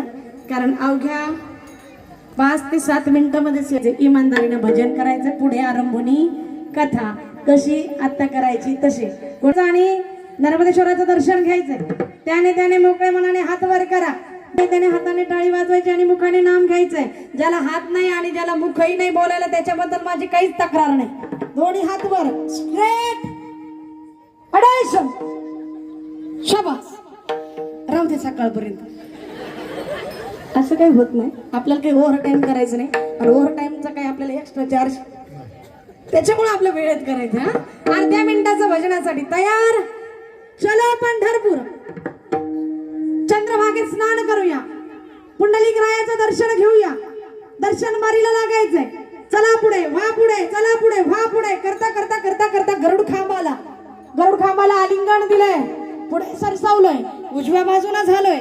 त्यातून पुढे निघालो, वेदाला वंदन केलंय, तुकोबरांच्या चरणाला वंदन केलंय, गाभाऱ्याच्या दिशेनं निघालो, दिव्य मंत्र पाहिला, ओम षडगुण ऐश्वर्य संपन्न रमाकांता अहो भाग्यवंत श्री विठ्ठला, तो दिव्य मंत्र उच्चारला आणि गाभा केला. राजा सुकुमार मदनाचा पुतळा असणारा भगवान पांडुरंग परमात्मा ज्या विटेवर उभा आहे ती वीट पाहिली, त्या विटेवर असणारी समचरण पाहिली, ते पिवळं पितांबर पाहिला, हात कमरेवर असणारी पाहिली, मकराकार कुंडल पाहिली, कपाळावर गोपीचंदन पाहिलंय, मस्तकावर शिवशंकराला धारण केलेल्या पांडुरंग परमात्म्याच्या चरणावर नतमस्तक झालो आणि अंतकरणातून एकच टाहो फुटला, विठोबा रखुमाई.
सर्वांना दर्शन झाले पांडुरंगाचं, श्रीहरींचं दर्शन घेतलंय, सर्वांनी इमानदारीने भजन केलंय. घ्या हात खाली.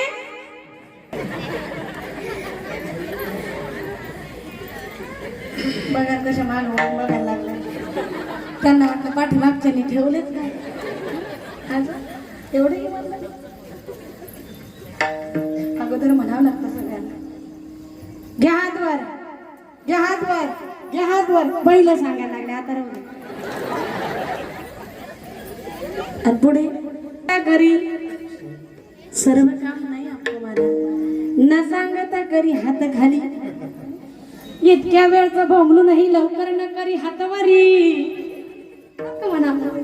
असं अशी आमची भक्ती, पण तरी सुद्धा सावधान, कोण दिवस येईल कायचा नाही देहाचा भरवसा, म्हणून सावध झालं पाहिजे. पुढे आरंभणी कथा म्हणजे मुखामध्ये भगवंताचं नाम असलं पाहिजे. नाम संकीर्तन ही देखील काय आहे, गावाबद्दल शिव्या द्या, संतांबद्दल वेड वाकडं बोला तरी त्याची कथा होईल. प्रपंचाबद्दल गोड सुद्धा बोलू नका आणि प्रापंचिक जीवाच्या कौतुकाच्या नादी लागू नका. विठ्ठल विठ्ठल.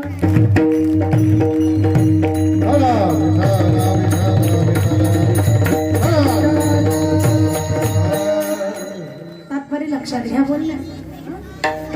पुढे आरंभणी का, त्याचं कारण आहे त्याच्या कृपेने आजचा दिवस उजळलाय.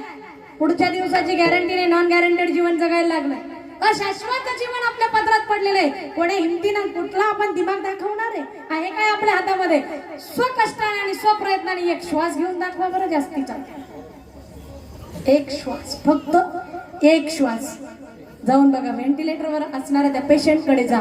आमचे गुरु महाराज म्हणतात ज्याला फार हवेत उडायला लागला ना बरं का, जो अजून जमिनीवर पायच नाही टेकणं द्यायचे, थोडस कमी कालावधीमध्ये लगेच असा जर झाला ना तो असा पण होतो आणि असा पण होतो. जर नाही यायला लागला ना महाराज म्हणते त्याने फक्त एकदा घाटीकडे जाऊन यायचं, एकदा हेडगेवारला राऊंड मारायचं, त्याने इकडं नाही वारी करायची, पांडुरंगाकडे नको येऊ, देवाला तर माणूस नको, काहीच हरकत नाही, आम्ही तुझ्या पाया पडू, तू फक्त एकदा हेडगेवारला, एकदा कमल नाईन बजाजला, एकदा MGM ला, आणि जास्त वेळा तू घाटीची वारी कर, मग तुझे डोळे उघडन की काय देवाची कृपा आहे, तुला धडधाकट ठेवलंय. एक श्वास आपल्या हातात नाही, आणि मी मालक आहे, माझ्या मर्जीनं झालं पाहिजे. अरे तुझा श्वास तुला चालवता येत नाही, तू खाल्लेल्या अन्नाचं रक्त तुला करता येत नाही, वृक्षाची पाने हाले ज्याची सत्ता, तिथे तू काय स्वतःला मालकीपणा घ्यायला लागला. आमचे गुरु महाराज म्हणायचे विचारा ना, तिला जर विचारलं हे कोण, तर ती सांगते हे माझे मालक, याला विचारलं तर हाय म्हणतो मी तिचा मालक. अरे बाबा तू तिचा मालक का, मग तिचं खाल्लेल्या अन्नाचं तू रक्त करतो का, ते कुठं जमत असते का महाराज. मग तुझा श्वास तू चालवतो का, म्हटले नाही. मग तिचा श्वास तू चालवतो का, नाही. मग तुझाही तुला चालवता येत नाही, याचा अर्थ तू तुझा मालक. मग जर तू तुझाच मालक नाही तर तिचा कधी झाला रे. म्हटलं माझं ऐकलं पाहिजे. कुठं निघाली कीर्तनाला, कोणाचं आहे मनीषा जायचं माय घरी, अरे कीर्तनाला नाही येऊ दे ना. पण ही बिचारी एरवी जर म्हटलं ना त्याच्या हिशोबाने चालायला लागले का. एरवी नाही, आम्हाला नाही माहिती, सगळ्या बायका चालल्या, मी पण जाणार आहे फिरायला. कीर्तनाला जाताना यायचं होतं माय, पण तुम्हाला माहिती ना आमच्या घरच्याची खोड कशी. मग त्याला सांगायचं तू सांग कीर्तन काय बोंब पडतंय ते, आणि त्याला कळालं असतं त्याने अडवलं असतंय का. हे सांगण्यासाठी संतच लागतात. शोधून आले संत हित हित जगाचे, हित काय अहित काय हे जर आपल्याला कळालं असतं तर एवढा कुटाणा करायची गरज नसती. खरे मग काय केलं पाहिजे. आपलं जीवन अत्यंत दुर्मिळ आहे, अत्यंत दुर्मिळ आहे की पुन्हा तुम्ही कोटीनं काय अब्जानं काय पद्मामध्ये जरी प्रॉपर्टी दिली तरी देखील एक श्वास सुद्धा आपल्याला मुबलक भेटू शकत नाही, इतका दुर्मिळ आहे. म्हणून काय केलं पाहिजे. कबीरजी सांगतात मनुष्य जनमान मोल रे, मिट्टी में ना रोल रे, मनुष्य जन्म अनमोल रे, मिट्टी में ना रोल रे, अब जो मिला है फिर न मिलेगा, कभी नहीं कभी नहीं कभी नहीं रे, अब जो मिला है फिर न मिलेगा कभी नहीं कभी नहीं कभी नहीं रे. मनुष्य दे अनमोल रे, मिट्टी में ना घोल रे, अब जो मिला है फिर न मिलेगा, कभी नहीं कभी नहीं कभी नहीं रे, अब जो मिला है फिर न मिलेगा, कभी नहीं कभी नहीं कभी नहीं. अत्यंत दुर्मिळ आहे माय बाप मनुष्य जन्म. दुर्लभं द्रव्यं देवं ग्रहेतुकं, मनुष्यत्वं दुर्लभं, मुमुक्षुत्वं दुर्लभं, महापुरुष संश्रयः दुर्लभं. तीन दुर्मिळ गोष्टींमध्ये मनुष्य जन्म अत्यंत दुर्मिळ आहे. बहुभाग्याने हा जन्म तुम्हाला मिळालाय. आता त्याचं मातेर होता कामा नाही. मिट्टी में ना रोल रे, त्याला मातीमोल करू नका. उद्या त्याची चिमूटभर मुठभर माती होण्याच्या आत आपल्याला सद्गती प्राप्त झाली पाहिजे, करिता सावधान. मग काय केलं पाहिजे. कबीरजी सांगतात तू सत्संग में आया कर, नाम प्रभु के गाया कर, शाम सवेरे बैठ के बंदे ध्यान प्रभु का लगाया कर, ध्यान प्रभु का लगाया कर, ध्यान प्रभु का लगाया कर. तू कीर्तन में आया कर, नाम प्रभु के गाया कर, शाम सवेरे बैठ के बंदे ध्यान प्रभु का लगाया कर, ध्यान प्रभु का लगाया कर, ध्यान प्रभु का लगाया कर. क्यों मतलब का संसार रे, कुछ नहीं इसका मोल रे, अब जो मिला है फिर न मिलेगा, कभी नहीं कभी नहीं कभी नहीं रे, अब जो मिला है फिर न मिलेगा, कभी नहीं कभी नहीं कभी नहीं. मनुष्य जन्म अनमोल रे, मिट्टी में ना डोल रे, अब जो मिला है फिर न मिलेगा, कभी नहीं कभी नहीं कभी नहीं रे, अब जो मिला है फिर न मिलेगा, कभी नहीं कभी नहीं कभी नहीं रे, कभी नहीं कभी नहीं कभी नहीं रे, कभी नहीं कभी नहीं कभी नहीं रे. मनुष्य जन्म अनमोल रे, मिट्टी में ना रोल रे, अब जो मिला है फिर न मिलेगा, कभी नहीं कभी नहीं कभी नहीं रे. करके सावधान. म्हणून कथा हा टाइमपास नाहीये. कथा कीर्तन हा टाइमपास नाहीये. तुम्हाला निवडता आले पाहिजे. कथा कीर्तनातून आपला टाइमपास होता कामा नाही असे वक्ते तितकी चॉईस तुमच्याकडे असली पाहिजे. नाही हसवणारा महाराजांना अरे आयुष्यभर तेच चाललंय ना. आपल्या जीवनाचा हसू व्हायला लागलंय. संतांना त्याचा खेद वाटतो की एवढं दुर्मिळ जीवन मिळालं आणि ते असं हसून सहज वाया घालायचं. हसा ना दिलखुलास हसा पण बोधावर येऊन हसा. काय? हसू हे निरोगीपणाचं लक्षण आहे. हसलं पाहिजे. परंतु उगा कुणीकडे तोच प्रपंच घरात चालला तेच जर इथं येऊन करायला लागलं तर पुढे आरंभून अशा कथा अजिबात नाही. भगवंतही आले ना त्यावेळेला काय सांगितलंय. बाळकृष्ण नंदा घरी आनंदल्या नर नारी गुढिया तोरणे करती कथा गाती गाणे. झिंगाटचे गाणे नाही सैराटचे गाणे नाही. करती कथा गाती भगवंताचे गाणे देवाचे गाणे. कृष्ण गोविंद गोविंद गोपाल नंदला हरी गोविंद गोविंद गोपाल नंदला. कृष्ण गोविंद गोविंद गोपाल नंदला हरी गोविंद गोविंद गोपाल नंदला. कृष्ण गोविंद गोपाल नंदला गोविंद गोविंद गोपाल नंदला. कृष्ण गोविंद गोविंद गोपाल नंदला हरी गोविंद गोविंद गोपाल नंदला. गोपाल नंदला हे गोपाल नंदला हे गोपाल नंदला हरी गोपाल नंदला हे गोपाल नंदला हे गोपाल नंदला गोपाल नंदला हरी गोपाल नंदला. गोपाल नंदला हे गोपाल नंदला हे गोपाल नंदला हरी गोपाल नंदला हे गोपाल नंदला हरी गोपाल नंदला हे गोपाल नंदला हरी गोपाल नंदला. कृष्ण गोविंद गोविंद गोपाल हरी गोविंद गोविंद गोपाल नंदला. कृष्ण गोविंद गोविंद गोपाल नंदला हरी गोविंद गोविंद गोपाल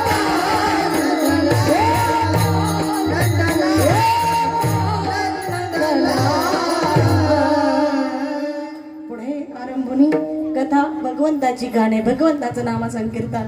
मग ज्याच्या दरबारात आहे ना एक वेळ त्याचा नाम जप करत आनंदाने जशी ब्रह्मानंद निळोबरायांना होतो तसा आपल्याला झाला पाहिजे. एक वेळ भगवान शिवशंकराचं नाम संकीर्तन करायचंय.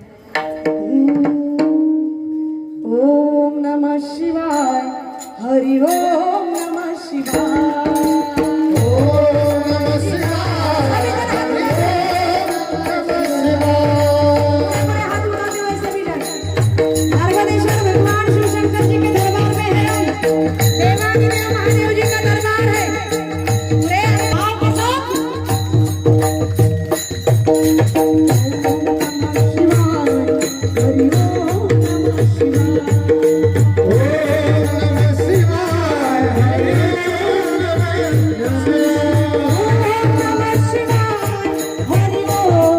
शिवाय.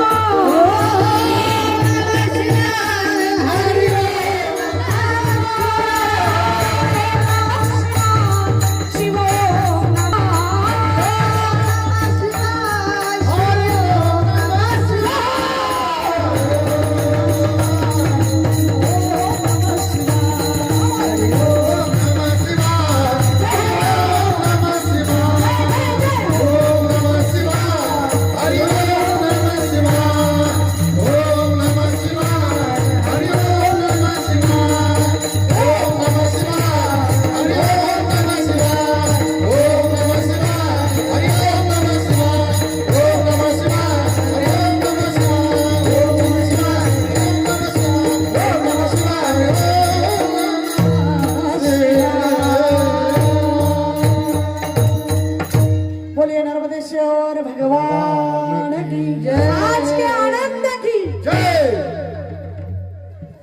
आरंभणी कथा यात काय झालं निळोबरायांना आनंद झाला आणि त्या आनंदात देव संत भक्त सर्वजण नाचायला लागले. अंतिम चरण निळामने ब्रह्मानंदे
निळामध्ये ब्रह्मानंदे नाचती उभयता आनंदे.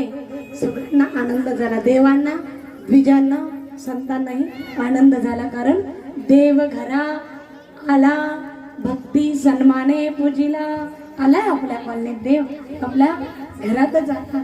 आता तसाच तो हृदयात आला ना, तर एरवी सर्वांचे हृदय देशी मी अमुक आहे ऐसी, जी बुद्धीच पुरे अवर्णिशी ती वस्तू का देव.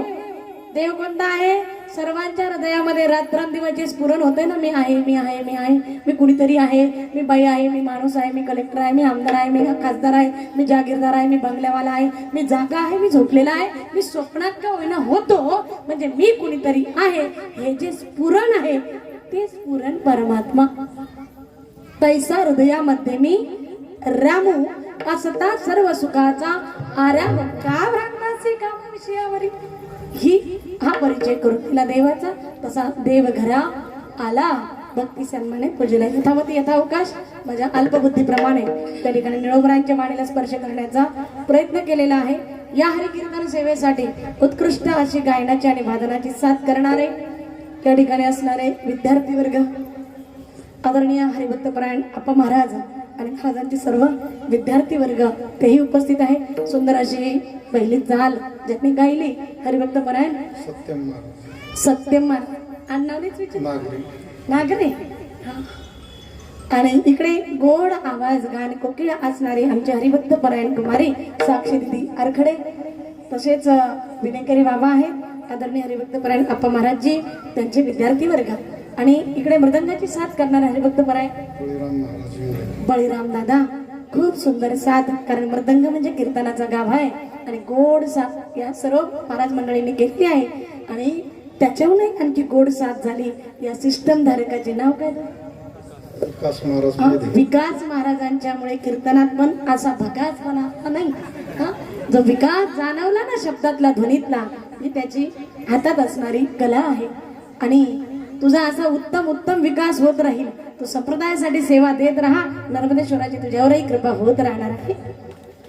तुम्ही सर्व उपस्थित असणारे श्रोते सज्जन मायबाप मंडळी, सर्व राज स्वप्नपूर्ती नगर आपल्या सोसायटीतील सर्व दाते असतील, उदार असणारे दाते, कारण दान करण्यासाठी देखील जिगरबाज असला पाहिजे नाही, त्याच्याशिवाय हे होत नाही. मायबा त्याच्यात सात्विक दानाची व्याख्या सांगितली. भगवद्गीतेत म्हटले, दातव्यमिति यद्दानं दीयतेन उपकारिणे देशे काले च पात्रे च तद्दानं सात्विकं स्मृतम. योग्य देश, योग्य काल आणि योग्य पात्र पाहून दिलेलं दान हे सात्विक दान ठरत असतं. नाहीतर आला कोणीतरी बेवडा दारात मागितले पैसे देऊन टाकले तुम्ही 40-50 रुपये चपटीला, ते घेऊन गेला, मारली, त्यानं घरी गेला, बायकोला झोडलं, ती बिचारी जीव द्यायला गेली. तिच्या जर मरणाचं पाप लागल तर हे दान देणारा नाही. ज्याने त्याला प्यायला दिली म्हणून एक स्वतः पिऊ नये आणि दुसरा न पिणाराला प्यायला लावू. चला जाऊ दे, पुन्हा कीर्तन सुरू आहे. झाला आपला असं त्या ठिकाणी भगवान नर्मदेश्वराच्या या सेवेसाठी ज्याने निमंत्रित केलं, तुम्ही समस्त राजस्वप्नपूर्ती नगरकर, तुमची सर्व कमिटी, मंदिर उभारणीसाठी ज्याने सहकार्य केलं ते सर्व मंडळी, आणि प्रामुख्यानं या ठिकाणी माझ्या सेवेसाठी नावाचं निवेदन ज्यांनी दिलं किंवा नाव ज्यांनी सुचवलं ते माझे बंधुराज आदरणीय हरिभक्तपरायण वेदशास्त्र संपन्न, पौरोहित्य करण्यात उत्कृष्ट ज्यांचा हातखंड आहे असे असणारे दीपकजी जोशी गुरुजी, त्यांचे ज्येष्ठ बंधू मनोज दादा जोशी गुरुजी, दोघाही दादांना कोटी कोटी धन्यवाद. आणि तुम्ही सर्वांनी त्याला अनुमोदन दिलंय म्हणून माझ्यासारख्याला या ठिकाणी येऊन सेवा करता आली. तुम्ही ज्ञात अज्ञात असणारे विद्वत प्रचुर महानुभाव, वेगवेगळ्या क्षेत्रात असणारे सर्व पंडित, सर्व प्रतिष्ठित मंडळी, आपल्या सर्वांच्या चरणावर, नर्मदेश्वराच्या चरणावर, भगवान श्री ज्ञानोबराय जगद्गुरु तुकोबराय निळोबरायांच्या चरणावर झालेली सेवा समर्पित करते. बोलण्याच्या ओघात अनावधानाने एखादा चुकीचा शब्द केला असेल तर ना तरी बालक बोबडा बोली की वाकुडा विचुका पावली ते जोज करून माऊली रिजे जेवी या न्यायाप्रमाणे क्षमा कराल अशी अपेक्षा व्यक्त करते. ज्ञानेश्वर माऊली ज्ञानेश्वर माऊली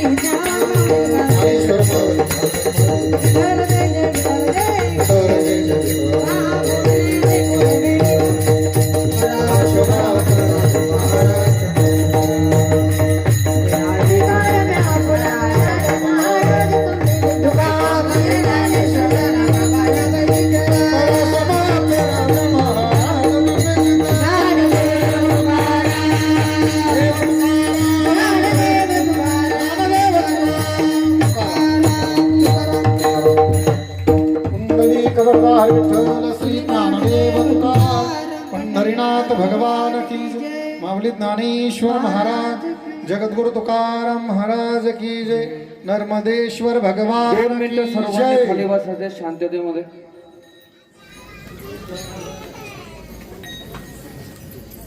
आम्ही पामर काय बोलणे साधू संत घरी आले तोच दिवाळी दसरा.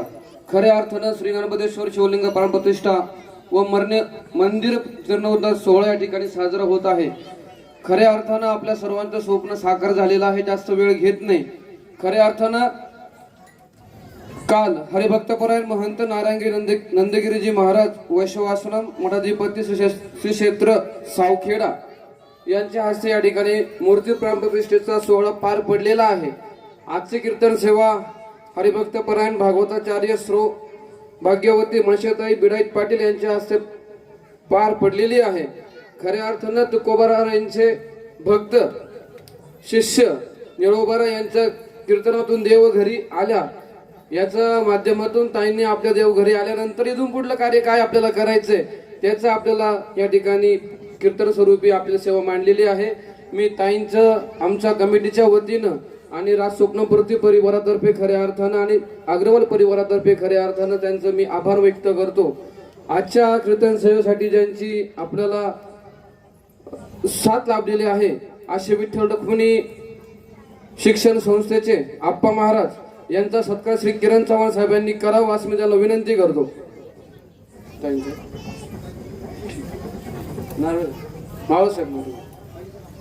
तत्पूर्ती क्षमा मागतो. संस्थेचे महिला संचालक रुपाली रासने आहेत का?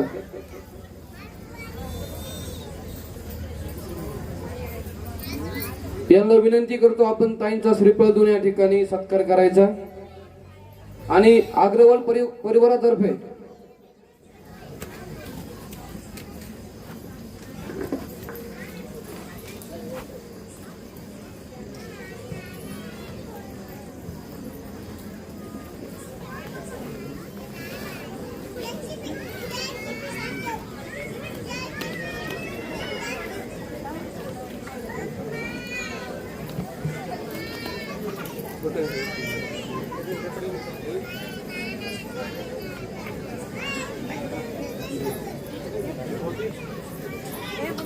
चालू